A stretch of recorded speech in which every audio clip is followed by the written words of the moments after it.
जब भी चार बुद्धिमान लोग मिल बैठते हैं तो बातें घूमते फिरते चलते फिरते दूसरे देशों में, एशिया से यूरोप, यूरोप से कहीं और, पाताल, स्पेस घूमते हुए आखिर यहाँ पे आके ठहर जाती हैं कि भारत का इतिहास इतिहासकारों ने बहुत गलत लिखा। हर बात को उन्होंने दुश्मनों की नज़रों से लिखा। भारत में जो कुछ अच्छा हुआ उसको नकारा, विदेशियों ने जो आके इधर बुरा किया उसको अच्छा बताया। और अहोभाग्य भारत के कि भारत में एक नई इतिहासकार, वो समझदार, जो है धीरे धीरे घिसती घिसती इस नतीजे पर पहुंची है कि भारत कई सदियों से गुलाम रहा और भारत को आज़ादी मिली 2014 में। ओहो देखा, किसी ने पीछे को बिगाड़ा तो किसी ने आगे को ही बिगाड़ दिया। नहीं बिगाड़ा कैसे है, ऐसे मत कहो, गुस्सा हो जाएंगी वो। जब से उन्होंने झांसी की रानी फिल्म में और दूसरी ऐसी ऐतिहासिक फिल्मों में काम किया है, वो वास्तविक रूप में वीरांगना बन गई हैं। उन्होंने सुशांत सिंह के केस में घपला नहीं, टांग अड़ा के अपना ही घर तुड़वा लिया था। याद है कैसे बुलडोजर चले थे? ओहो हो बाई गॉड। ऐसी महिला भारत में है और वो भी एक एक्ट्रेस, लेकिन वो असल जिंदगी में एक्टिंग नहीं करती हैं। वो तो जब वो कैमरे के आगे आती हैं तब उनके अंदर का कलाकार जाग उठता है, लेकिन जब वो देश की समस्याएं देखती हैं तो उनसे रहा नहीं जाता है। काश वही देश की राष्ट्रपति, प्रधानमंत्री या किसी प्रदेश का मुख्यमंत्री बन जाती तो काफ़ी सुधार हो सकता था। अब देखो ना, सही कहती हैं वो, 2014 से पहले भारत गुलाम रहा। 47 में तो गोरे अंग्रेज चले गए ना, बाद में काले अंग्रेज आ गए जिन्होंने भारत में ट्रेनें बनाई, हवाई अड्डे बने, बड़े बड़े इंस्टीट्यूट, सरकारी ऑफिस, फैक्ट्रियां और इंस्टीट्यूट, पता नहीं क्या क्या बने।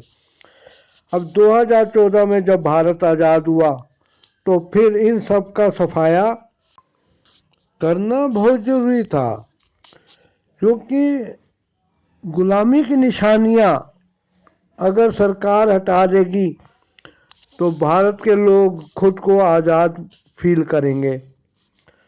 अब जितने बड़े बड़े सरकारी नौकरियां वाले जगह थी, सबको बेच के भारत के खजाने में भर दो पैसा, और लोग जब बेरोजगार हो जाएंगे तो अक्ल ठिकाने आएगी।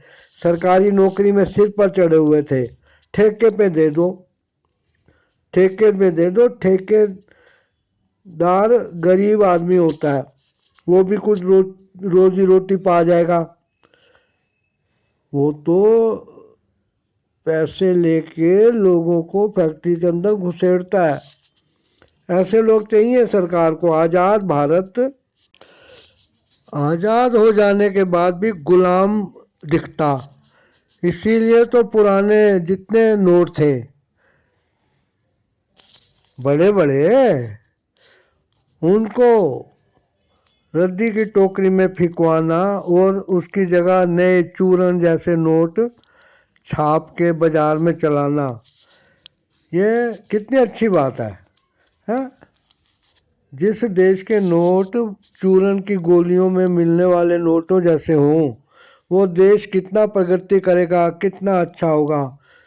और ऐसे ब्लैक मनी दूर हो गई, और तो और गुलाम भारत की जो राजनीतिक पार्टियां थी जिन्होंने भारत को कुछ भी नहीं दिया, उनको हराने में नोटबंदी बड़े काम आई। देखो, चाणक्य हैं इस जगह, तो पुराने चाणक्य से भी 10 कदम आगे हैं। अगर वो किताब लिखते हैं चाणक्य नीति, तो हो धमाका हो जाएगा। लेकिन वो लिखते नहीं है, क्योंकि वो चाहते हैं कि उनकी टैक्टिस किसी को पता ना लगे। अब कांग्रेस का सफाया करेंगे।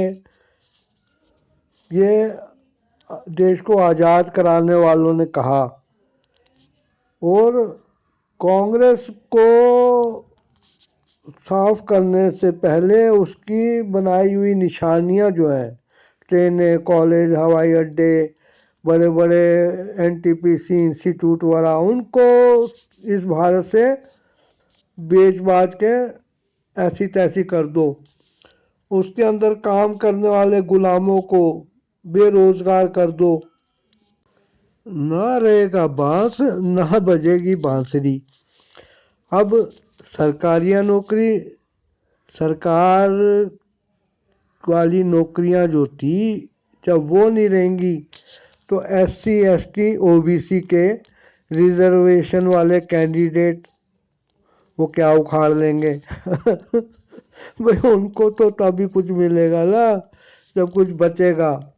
खैर, आप देश के इतिहास को बताने वाली कंगना रानावत जी से संपर्क करें, उनके फॉलोअर बन जाएं और उनकी बातों को ध्यान से सुनें। इस चैनल को आप सब्सक्राइब कर दीजिए, सपोर्ट कीजिए, वीडियो लाइक, शेयर और कमेंट करिए, और देखिए कि भारत में क्या क्या गुलामी की निशानियां बाकी हैं। और एक बात और जान लीजिए, जाट गुजर हो चाहे कोई और जाति पाति हो, वो जब भी डिमांड करेंगी ओबीसी वाला में आने की, तो सरकार उनको मना नहीं करेगी, क्योंकि नौकरियां है नहीं। जब बांस ही नहीं है तो बांसुरी क्या बजेगी। और जाते जाते एक बात और सुन लीजिए कि गुलाम भारत के दिनों में जो नारा था कि भारत खेती प्रधान देश है, वो पुराना गुलामी के दिनों का नारा है। 2014 के बाद सारे किसानों को दिल्ली बॉर्डर पर ठर्रा, दारू, बिरयानी खाते पीते दिन गुजारने पड़ रहे हैं। खेती नहीं होती तो बाहर में जाए, क्या विदेशों में क्या फसलें नहीं उगती हैं? जब विदेशों से निर्यात किया जाएगा अनाज, तो विदेशी भी खुश होंगे, तो फिर वो भारत को दोस्ती की नज़रों से देखेंगे। देखा, ये होती है राजनीति। थैंक्स, फिर मिलते हैं।